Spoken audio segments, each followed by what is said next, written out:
Muy buenos días, hermanos. Hoy domingo damos gracias a Dios porque nuevamente podemos estar reunidos para aprender más de la palabra del Señor. Ya son cerca de 90 días que estamos en esta cuarentena, 90 días que estamos en casa, pues disfrutando de la familia. También pues esta pandemia pues nos ha incentivado, nos ha motivado a que trabajemos en las redes sociales y damos gracias a Dios porque eso nos ha impulsado pues a trabajar en ellos, dar a conocer las escrituras a través de las redes sociales y estamos llegando a muchísima gente. Gracias al Señor. Gloria a Dios. Todas las cosas ayudan a bien. Vamos a orar. Padre Santo, Señor, tu palabra va a ser expuesta en esta mañana.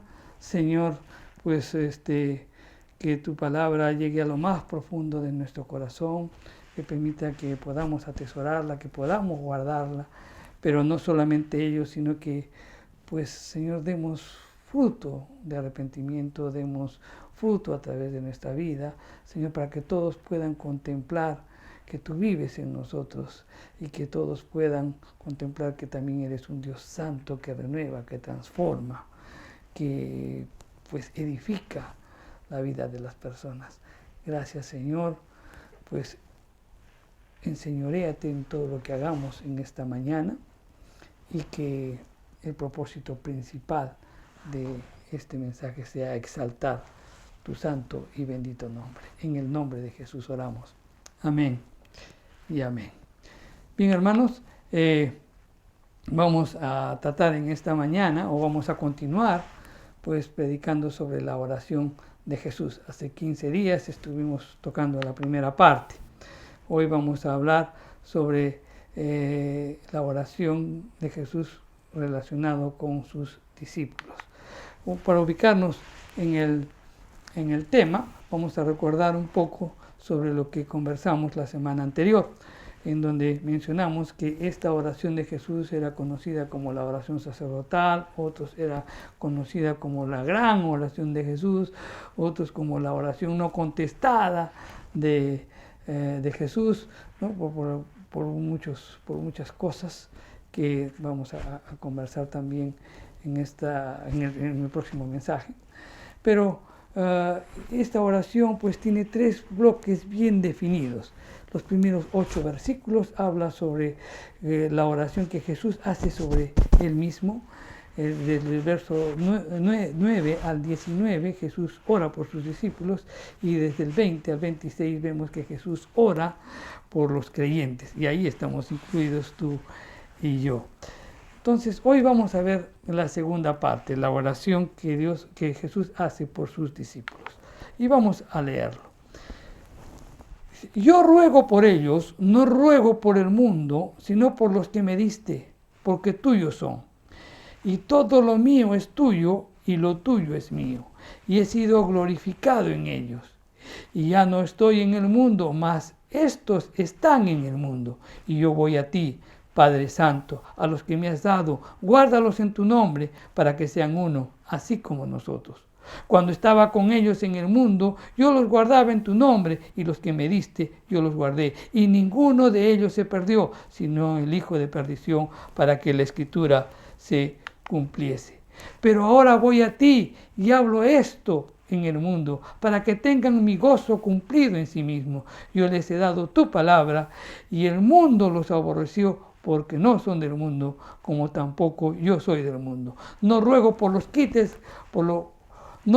que los quites del mundo, sino que los guardes del mal. No son del mundo, como tampoco yo soy del mundo. Santifícalos en tu verdad. Tu palabra es verdad. Como tú me enviaste al mundo, así yo los envío al mundo, y por ellos yo me santifico a sí mismo, para que también ellos sean santificados en la verdad. Amén. Bien, esta oración tiene un profundo significado y también unos alcances que nos van a hacer meditar sobre, también revisar un poco nuestras oraciones, ¿no? Cómo oramos, porque aquí Jesús pues todo un maestro, nos enseña también cómo orar a través, por nuestros discípulos, por nuestros compañeros, por nuestros hermanos, ¿no? Vamos a rescatar algunos principios que nos van a invitar a revisar nuestras oraciones y también pues meditar un poco sobre la profundidad de Jesús cuando ora por sus discípulos. En Juan, en el capítulo 17, los versos 9 y 10, vamos a repetirlos como para ubicarnos también en toda la secuencia, porque vamos a ir repitiendo versículos o trozos de los versículos para que entendamos bien la oración. En los versos 9 y 10 dice: yo ruego por ellos, no ruego por el mundo, sino por los que me diste, porque tuyos son, y lo mío es tuyo, y lo tuyo mío, y he sido glorificado en ellos. Cuando vemos estos versículos, inmediatamente describen pues las personas por las que Jesús ora. Y esto es importante resaltarlo, porque el mundo aborrece la doctrina que Dios como que tuviera igual consideración a buenos y malos, piadosos e impíos, justos e injustos. Y no es así, porque la intercesión que hace Cristo por sus discípulos pues es acorde con la razón y el sentido común. Es cierto que Cristo pues ama a los pecadores y a todos los invita a la salvación.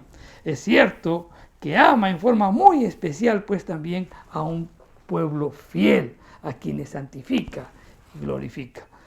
No a todos trata por igual, porque hay una diferencia entre el justo y el impío. Hay una diferencia entre el bueno y el malo, ¿no? Y en esta oportunidad Jesús no ora por los impíos, sino ora por sus discípulos. No ora por los que están en el mundo, ora específicamente por sus discípulos. Y esto es una práctica que nosotros también debemos hacer, orar por todos los creyentes. ¿Por qué? Porque es muy importante que nosotros sepamos quiénes somos, para que conozcamos qué posición tenemos, para que conozcamos qué privilegios tenemos y también pues el glorioso destino eterno que tenemos. Porque realmente si conociéramos todo esto, pues nuestra perspectiva de ver la vida sería totalmente diferente. Por eso es nuestra oración, por eso una y otra vez el apóstol Pablo también oraba para que tengan el conocimiento, ¿no? El conocimiento de Él. Es muy importante orar por los discípulos, orar por nuestros hermanos. Realmente si comprendiéramos quiénes somos, ¿no? Y lo que estamos haciendo aquí, pues obviamente habríamos avanzado gran parte del camino en victoria que nosotros recorremos. Por lo menos algunos estudiosos dicen que estaríamos avanzando las tres cuartas partes del camino. En el Nuevo Testamento vemos hombres que sabían quiénes eran y a dónde se dirigían. Estos hombres no tenían miedo pues a lo que otros les pudieran hacer, ni tampoco tenían miedo a la muerte, ni tampoco tenían miedo al infierno. Más bien eran muy conocedores de qué, de su posición, de su responsabilidad, de su privilegio de ser siervos del Señor. Y obviamente eso les dio el triunfo, ¿no? El triunfo en la vida que llevaron, el triunfo en la victoria, el triunfo en cada batalla, ¿no? que cada uno pues ha realizado mientras ha vivido en esta tierra. Jesús ora por sus discípulos y también explica por qué lo hace. Ora no solamente por lo que van a hacer, sino también por lo que van a hacer. Está hablando del verbo ser y también del verbo hacer, ¿no? O sea, Jesús ora por lo que en este momento son. Y también ora por lo que ellos o la tarea que van a realizar. Y no solamente hace peticiones y dice, no, quiero, Señor, oro por ellos para que les vaya bien. No, sino que también expresa una serie de argumentos y afirmaciones. No solamente se centra en el pedido. Esto también es algo que tenemos que analizar en nuestras oraciones. Muchas veces decimos, Señor, te he pedido por tal, te he pedido por tal, pero no, como que no argumentamos, ¿no? Y tampoco afirmamos ciertas verdades o promesas que el Señor tiene. Y también Jesús da a conocer los motivos que tiene para orar por ellos. Entonces aquí rescatamos un principio importante. Dios es omnisciente. Él todo, absolutamente todo lo sabe. Él es nuestro Padre. Imagínense, se complace en escuchar las peticiones de su Hijo. Y esas peticiones, ojo, ya las conoce. Pero es importante cuando nosotros argumentamos y afirmamos las promesas del Señor, porque de esa manera también nosotros nos damos cuenta cuál es nuestra situación. ¿Cuáles fueron los motivos de la oración por sus discípulos? En primer lugar, pues Jesús ora por su gran preocupación. ¿Y cuál era la gran preocupación? La gloria de Dios. Eso estuvimos conversando en el mensaje anterior, ¿no? Entonces, y también ahora ora por lo que son y por lo que iban a ser. Él les había manifestado el nombre de Dios. O sea, dijimos en el mensaje anterior que cuando se da a conocer el nombre, pues el nombre tiene que ver con el carácter. O sea, que ellos lo conocieron. O sea, les estaba indicando cómo es Dios. Ellos ya les había manifestado el nombre de Dios. Eran personas que también Dios a ellos les había dado. Por eso que también ora. Él también ora porque Él les dio la palabra. Ellos ya tenían la palabra. Y también eran personas que aún les faltaba madurar, que creían en algunas cosas y necesitaban seguir avanzando. Por eso es que el Señor también ora. El Señor ora y les dice, ¿saben? Estos te pertenecen, me pertenecen a mí como a ti también, Padre. Por eso dice, todo lo mío es tuyo y lo tuyo es mío. También ora porque pues obviamente mientras estén en este mundo iban a tener dificultades. El hecho de ser creyentes, el hecho de que nosotros confiemos en Él, el hecho de que seamos salvos, no nos exime de que tengamos dificultades. El Señor mismo nos dice, en el mundo tendrán aflicción. Y el Señor ora por ellos justamente por eso, porque iban a tener aflicción, iban a tener dificultades. Ora también porque los iba a dejar en este mundo, porque el Señor ya se iba. Y se iba al cielo. Y pues la misión de predicar el Evangelio descansaría en los hombros de sus discípulos. Y Jesús ora por eso. Entonces, ¿cuáles fueron los motivos de o los pedidos de su oración? En primer lugar, ora por un gran pedido, la unidad. El segundo gran pedido es que sean protegidos del mal.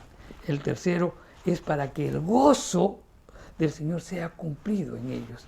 Y el tercero, el cuarto, para que sean santificados. 4 pedidos que los vamos a explicar en esta mañana. El primer pedido tiene que ver con la unidad. Y eso está en los versos 11 y 12. Dice, ya no estoy en el mundo, mas estos están en el mundo. Y yo voy a ti, Padre Santo, a los que me has dado, guárdalos en tu nombre, para que sean uno, así como nosotros. Cuando estaba con ellos en el mundo, yo los guardaba en tu nombre, y yo, a los que me diste, yo los guardé, y ninguno de ellos se perdió, sino el hijo de perdición, para que la Escritura se cumpliese. La partida del Señor ya estaba cercana, y Él habla en presente, ¿no? Refiriéndose al tiempo después de la resurrección.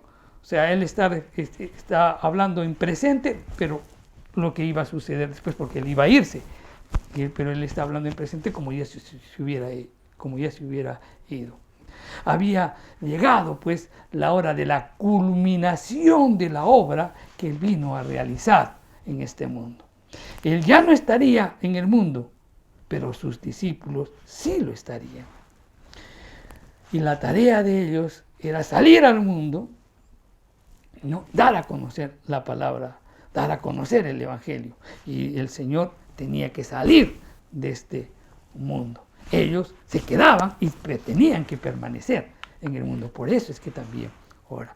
Jesús ora para que el Padre cuidara de sus discípulos, que se mantuvieran unidos, ¿no? Como una sola persona. Y ese también tiene que ser nuestro gran pedido, mantenernos unidos. La unidad entre los creyentes debe ser tan fuerte como la unidad entre el Padre y el Hijo. Ese es el anhelo de Jesús. Y ese es el anhelo que también tiene hacia la iglesia. Nosotros somos sus discípulos. La unión entre nosotros debe ser tan fuerte como la unión también entre Jesús y su Padre. Nosotros debemos tener la unión entre Jesús y entre nosotros también, así de fuerte, así de unidos. El tema de la unidad es básicamente lo que expresa en toda esta oración. Pongan en el verso 11, en el verso 21, en el verso 22 y en el verso 23, habla sobre la unidad. Resáltalo, para él era muy importante la unidad. Por eso es que lo primero que él hace es orar por la unidad, para que fuesen guardados de toda división del mundo. No pone primero para que los guarde de la maldad. No, lo primero que resalta es la unidad. Y eso es lo que tiene que estar primero en nuestro corazón, la unidad de la iglesia. Nosotros, como creyentes, como cristianos, estamos en un mundo, pero este mundo está extremadamente dividido. Es un mundo lleno de perjurio, de egoísmo, de un espíritu enojoso, de alabanza propia, de competencia, de daños, de posesividad, de odio, de lujuria, de orgullo, de guerra, etc. Y esta división que hay en el mundo proviene de ¿qué? De la naturaleza depravada del hombre. Pero la naturaleza de Cristo vino a cambiar y a convertir pues esa naturaleza depravada del hombre en amor. Miren, Jesús realizó su primer milagro en las bodas de Caná. Y este milagro tuvo que ver con la naturaleza. Los demás milagros pues tienen que ver con sanidades, pero en este caso tiene que ver un milagro con la naturaleza, porque el agua lo convirtió en vino. Y justamente pues ese era el ministerio. Estaba ilustrando Jesús en ese milagro, en ese primer milagro, cuál era su ministerio. Y su ministerio era venir e iba a transformar la naturaleza. ¿Pero qué naturaleza? Del hombre. ¿Y dónde está reflejado? ¿Y dónde está ilustrado eso? En las 6 tinajas. 6 tinajas, 6 es el número de hombre. El sexto día Dios hizo al hombre. Las tinajas eran de qué? De barro. El hombre es de barro. Estaba ilustrando que el ministerio de Jesús pues iba a consistir en lograr el cambio de la naturaleza del hombre. Esa naturaleza depravada iba a ser cambiada por nuestro Señor Jesucristo. Un mundo dividido era una amenaza, pues, para los primeros discípulos. Y ellos podrían verse, pues, influidos y dejarse llevar por esa división. Por eso es que Jesús intercede por ellos. Jesús ora dirigiéndose al Padre, pero él atribuye un atributo cuando le dice, no le dice Padre, yo te ruego Padre, sino que también se apoya en un atributo santo. Le dice, yo oro a ti Padre Santo, clamo a ti Padre Santo, guárdalos para que sean uno así como nosotros. le resalta un atributo. Entonces, esto nos hace ver una característica muy importante, que nosotros debemos tener ese tipo de unidad que tiene Jesús con el Padre. El Padre que es santo. Y esto nos hace ver la naturaleza, el carácter y el propósito. Entonces, debemos ser unidos en naturaleza, en carácter y en propósito. Y lo vamos a explicar cada uno de ellos. Los creyentes debemos ser uno en naturaleza. ¿Por qué? Uno en naturaleza. Porque nosotros todos hemos nacido de nuevo. Contamos con el Espíritu Santo dentro de nosotros. El Espíritu Santo es el que nos lleva a la unidad. El Espíritu Santo es el que nos lleva a una sola fe, una sola esperanza, a un solo Dios. Por eso debemos ser unidos. Nosotros cuando hemos recibido a Cristo nos hemos convertido en una nueva criatura. El hombre viejo ha sido desechado y somos un hombre nuevo. Y ese hombre nuevo es partícipe de esa nueva naturaleza. ¿Cuál es la naturaleza del Padre? Santo. Santo. O sea, debemos reflejar una vida que rechace el pecado, que rechace la injusticia. Por todo eso debemos ser, pues, unidos. Esta nueva naturaleza del creyente, ¿no?, de nosotros, nos convierte en miembros de ¿qué? De un solo cuerpo, donde Cristo es la cabeza. Nos convierte en un miembro de una nueva, o de una nación, la nación de Dios, de un nuevo templo, del templo de Dios, de una nueva familia, de la familia de Dios, de una nueva congregación o iglesia de Dios. Nos hace miembros de una nueva constitución de Dios. O sea, si nosotros tenemos esa naturaleza, significa que debemos vivir y andar en unidad con cada uno de los creyentes. Por otro lado, también los creyentes debemos ser uno en carácter. O sea, en carácter, lo que tenemos que reflejar. Ser divinos y santos. Eso es lo que debemos reflejar. Negando pues las obras de la carne y viviendo vidas puras como Jesús y como su Padre, porque ellos son santos. Debemos llevar el fruto del Espíritu Santo, la benignidad, la bondad, ¿no?, el dominio propio. Fruto del Espíritu Santo debemos mostrar. Y eso nos tiene que caracterizar y eso nos tiene que unir, en donde rechazamos las obras de la carne. Entonces debemos ser uno en naturaleza, uno en carácter, pero también debe ser uno en propósito. Debemos rendirnos y dar todo lo que somos y todo lo que tenemos para ministrar y proclamar el mensaje de salvación a un mundo perdido y a un mundo agonizante.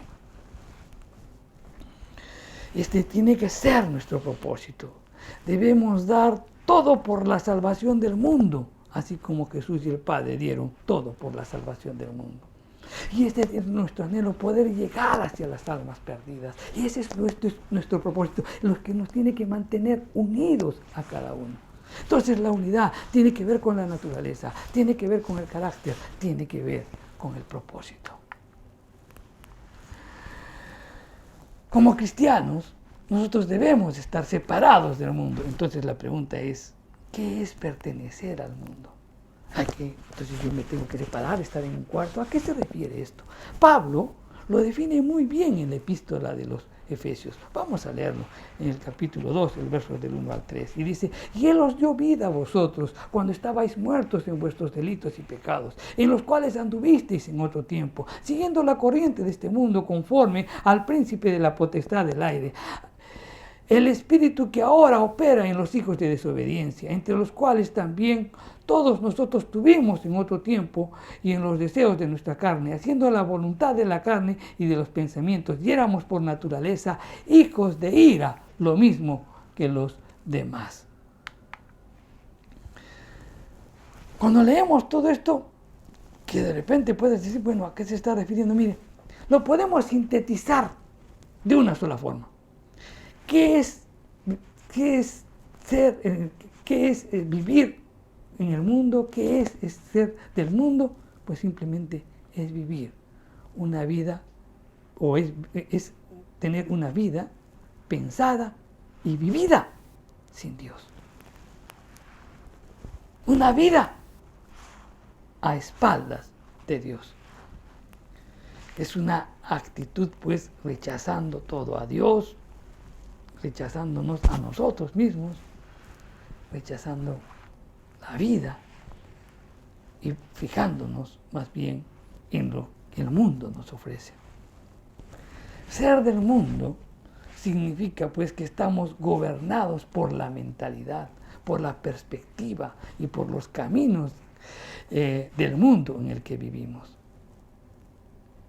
El mundo tiene a gobernar nuestro pensamiento, nuestra actitud y nuestra mentalidad. Por eso el apóstol Pablo en la carta de los Romanos dice, renovaos en el espíritu de vuestra mente.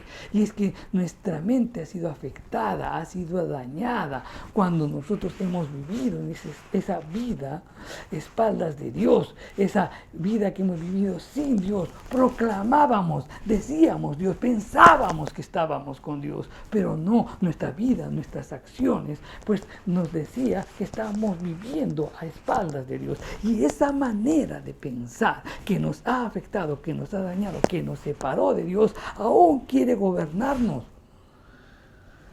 Y tiene que ser desechada.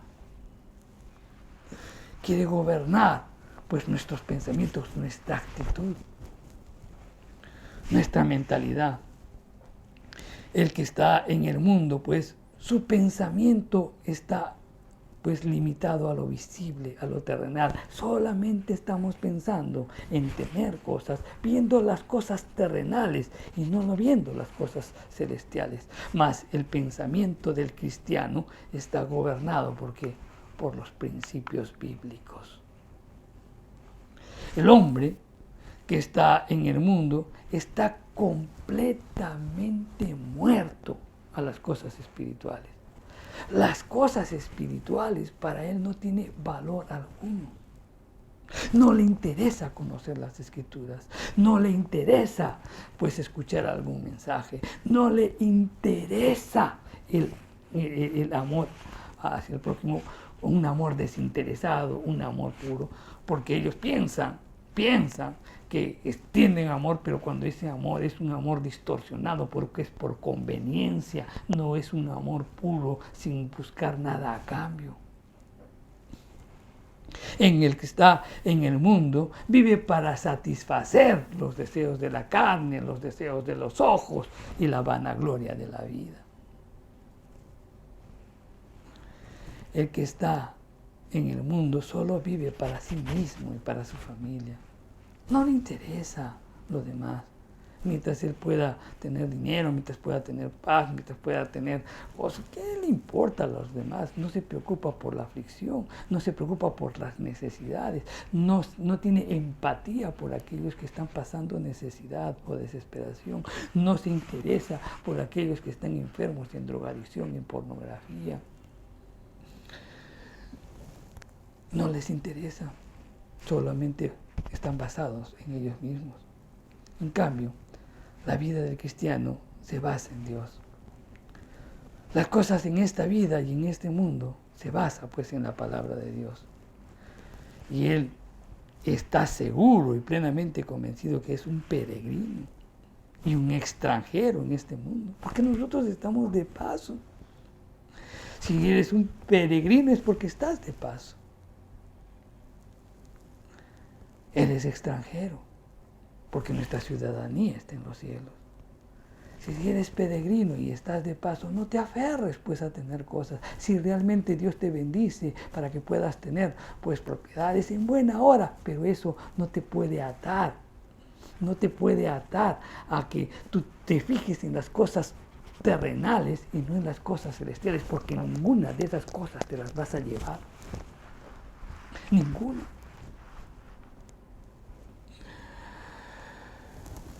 Entonces, el cristiano, pues, se dedica su tiempo en pensar continuamente en Dios, en agradar a Dios, que su alma, pues, se rinda a Dios. El cristiano tiene un deseo profundo de conocer a Dios, de asemejarse cada vez más a Cristo, a ser santo, a vivir una vida santa, a vivir pues lo que Dios ya hizo con usted, a demostrar que Él es santo. Un deseo también de dedicar más tiempo en comunión con Dios y con Cristo. Y obviamente eso es a través de la oración. Cuando un hombre pues es como Cristo, realmente vas a empezar a aborrecer al mundo. Los que están en el mundo están bajo la ira de Dios. Y mientras no abandonen ese estado y crean en el Señor Jesucristo para que sean salvos y reconciliados por Él, Dios los va a dejar ahí, Jesús los va a dejar ahí. Y ellos van a morir y se van a enfrentar a la ira de Dios. Jesús no oró por ellos. Él oró por sus discípulos. Segunda petición, el gozo. En Juan 17:13 nos dice, pero ahora voy a ti y hablo esto en el mundo, para que tenga mi gozo cumplido en sí mismo. Jesús ora para que sus discípulos tengan su gozo en toda su plenitud. ¿Y qué cosa es el gozo en toda su plenitud? No, porque todos pensamos que el gozo es el estado de ánimo, de alegría, que no hay que perderlo. No, es mucho más profundo que esto. El gozo es una alegría interna, un placer profundamente asentado. Es una hondura de seguridad y confianza que enciende un corazón feliz que conduce a un comportamiento feliz. Hasta ahí estamos bien, pero el gozo es divino, por si acaso, poseído y dado únicamente por Dios. Sus raíces no están en las cosas terrenales, no están en las cosas materiales. Su raíz para que tengas gozos no está en tus triunfos, no, sino que es el gozo del Espíritu Santo, es el gozo basado en el Señor. El gozo, pues no depende de las circunstancias o de la felicidad. La felicidad depende de hechos, pero el gozo que implanta Dios en el corazón del creyente lo supera todo, la vida, la muerte. Y ese gozo surge de la fe. El gozo también, el cristiano se goza cuando ve o piensa en la recompensa futura por ser leal. Entonces permanece así, porque sabe que va a tener una recompensa y eso lo mantiene gozoso. El arrepentimiento trae gozo. La esperanza de gloria trae gozo. La palabra de Dios, las revelaciones, los mandamientos y las promesas que Él hizo traen gozo. Pero cuando uno dice, ¿cómo los mandamientos me van a dar gozo? Si me dice, no hagas esto, no hagas el otro, no hagas esto, no forniques, no robes, no mientas. Pero la palabra de Dios dice que nos ha dado libertad, pero ¿qué libertad? Si me dice que no haga esto o que no haga aquello, es que entendamos lo que es la libertad. La libertad es hacer lo correcto. Y eso tiene que producirte gozo. Los mandamientos te producen gozo. Los mandamientos nos indican cómo debe vivir un cristiano. Y eso debe producir gozo. Los mandamientos de Cristo y la voluntad de Dios nos traen gozo. Obedecer y hacer una cosa buena agita el gozo dentro del corazón del creyente. La oración trae gozo. ¿Por qué? Porque estás en la presencia de ¿quién? Del amor, de la misericordia, del perdón. Trae gozo. La presencia y el compañerismo entre nosotros debe darnos gozo. La conversión de un pecador nos trae gozo. Escuchar que otros caminan en la verdad proporciona gozo. El dar, contribuir para que el reino de Dios se extienda, da gozo. Contribuir para que la iglesia siga adelante, trae gozo. Esa es la plenitud de gozo. Por eso oraba Jesús, para que el verdadero gozo se manifieste en sus discípulos, para que vivan a plenitud el gozo de Cristo. La tercera petición tiene que ver con el cuidado. Y eso está en los versos 14 al 16. Y dice: yo les he dado tu palabra y el mundo los aborreció, porque no son del mundo, como tampoco yo soy del mundo. No ruego por los que los quites del mundo, sino porque los guardes del mal. No son del mundo, como tampoco yo soy del mundo. Cristo sabía por experiencia, pues, los sutiles peligros existentes en ser tentados por el diablo, por lo que ora para que sean guardados de caer en sus garras. ¿Por qué? Porque el enemigo está como león rugiente buscando a quien devorar. Tanto el mundo como Satanás se oponen a todo lo que Jesús y sus discípulos proclaman. Siempre hay oposición. Por ejemplo, hay oposición porque están en contra del amor de Dios. Están en oposición en contra de la santidad y de la justicia de Dios. Ellos no quieren que vivamos una vida justa y piadosa, sino una vida en libertad, basada o confundida en libertinaje. Y también están en contra de Jesús. Todo lo que Jesús proclama, el mundo pues lo hace, lo transforma, va en contra.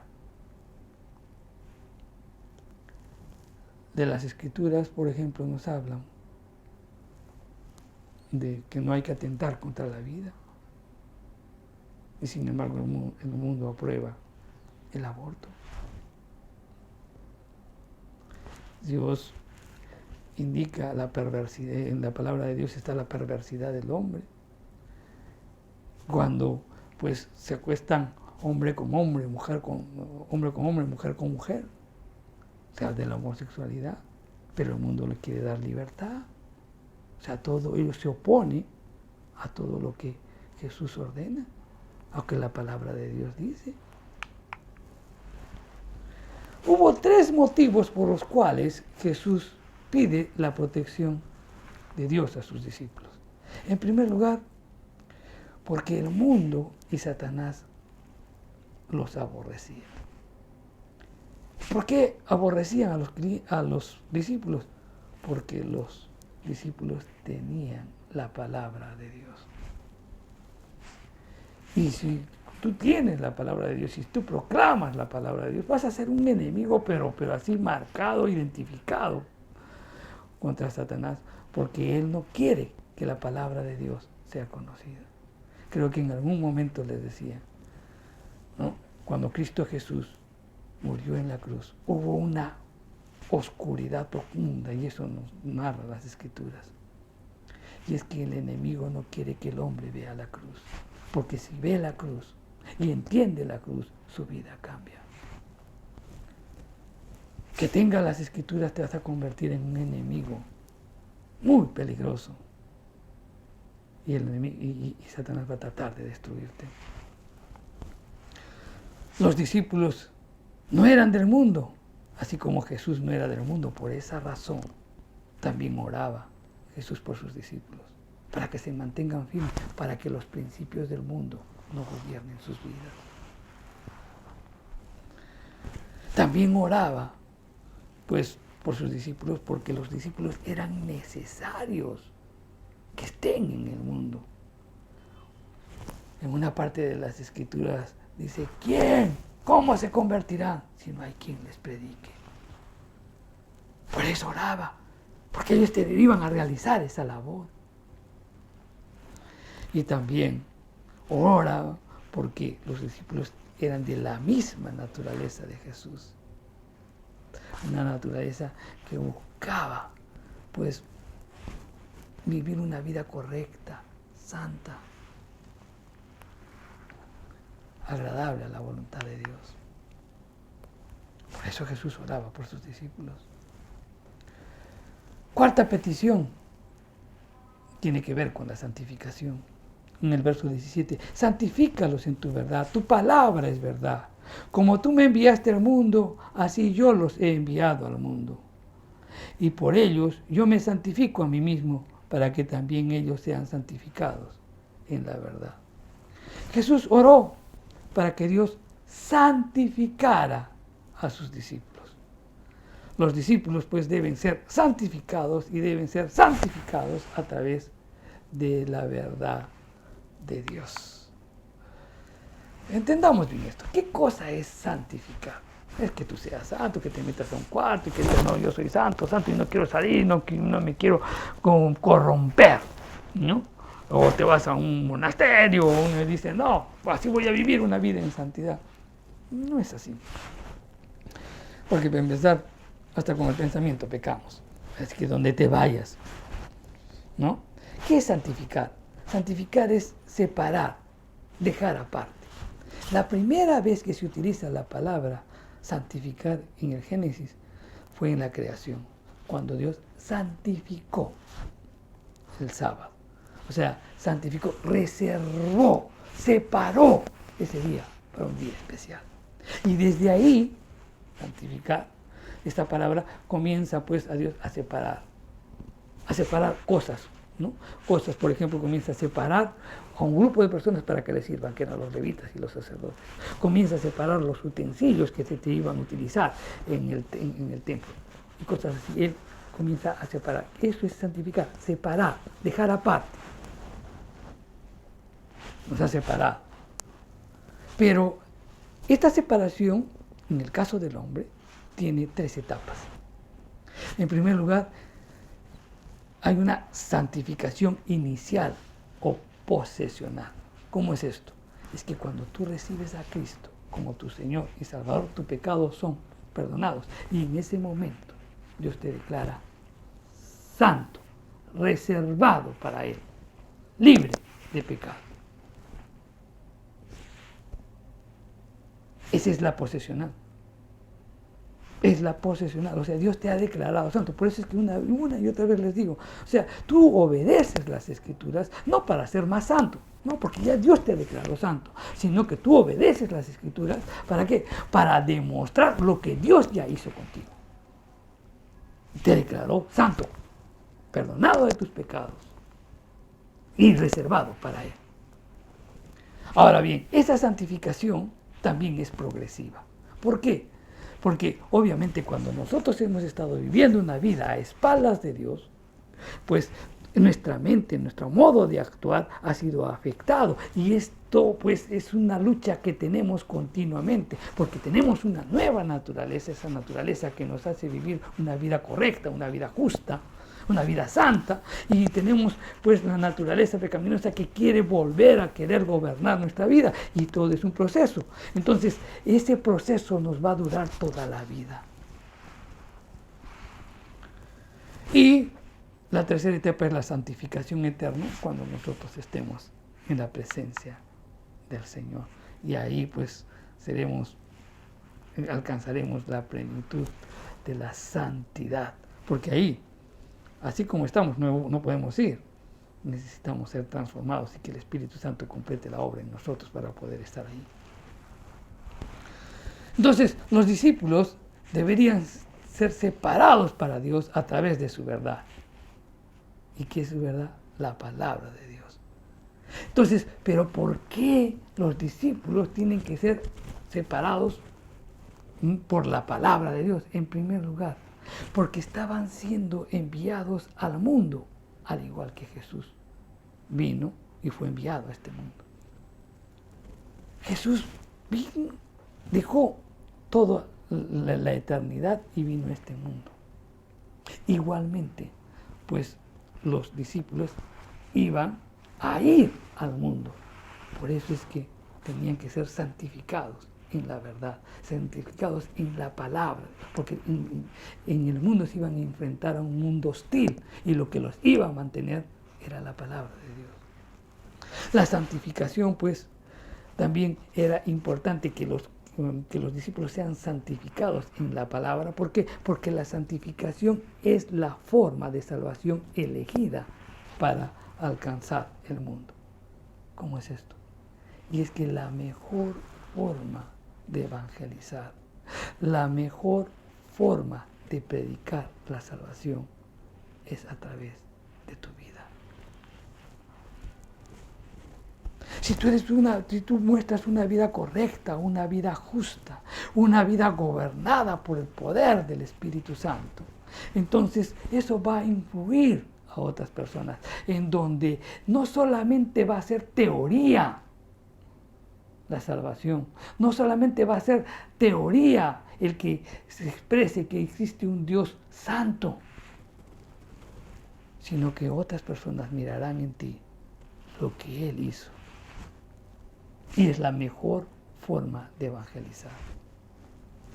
La mejor forma de evangelizar tú como padre es teniendo una vida correcta delante de tus hijos, no teniendo una doble vida. La mejor forma de impactar a la sociedad es por el estilo de vida que tú llevas. No me voy a cansar de decirlo, porque cuando tengo la oportunidad de decir en cada mensaje, pues lo digo. Si tú, por ejemplo, te preguntan tus vecinos en el edificio en donde tú estás viviendo, o de repente en el trabajo en el que te estás desenvolviendo y estás 10, 15, 10, 12 años, y en algún momento alguien te pregunta y te dice, yo no sabía que tú eres cristiano. ¿Sabes? Debes preocuparte. Debes preocuparte. Porque debes estar aplicando aún muchos principios del mundo en tu vida que la gente no se ha dado cuenta que tú eres diferente. Entonces tu mensaje de salvación va a encontrar tropiezo.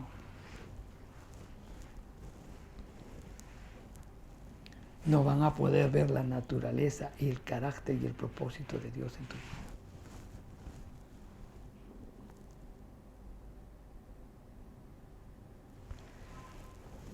La santificación es la forma de salvación elegida para alcanzar el mundo.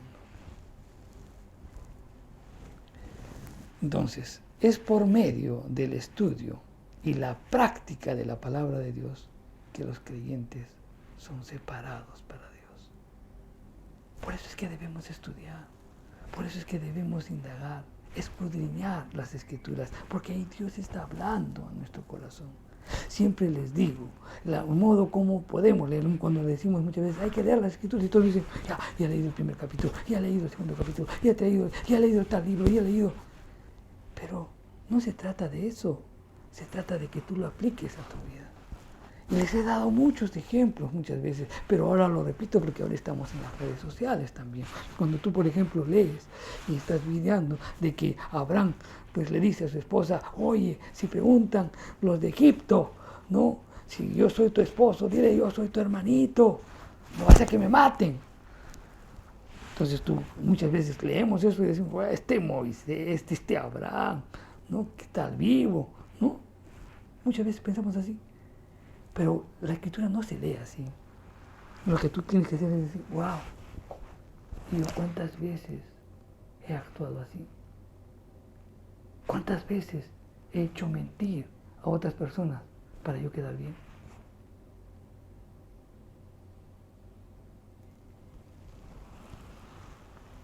entonces eso te lleva al arrepentimiento. Y dices, perdóname, Señor, en oración. Y le pides al Espíritu Santo que te ayude a resolver ese pecado en tu vida. Leyendo las Escrituras, aplicándola a tu vida, escudriñándola a tu vida, pues obviamente eso te va a mostrar, te va a dar una santificación en un proceso que va avanzando cada vez más. Y todos van a contemplar el poder de Dios en tu vida.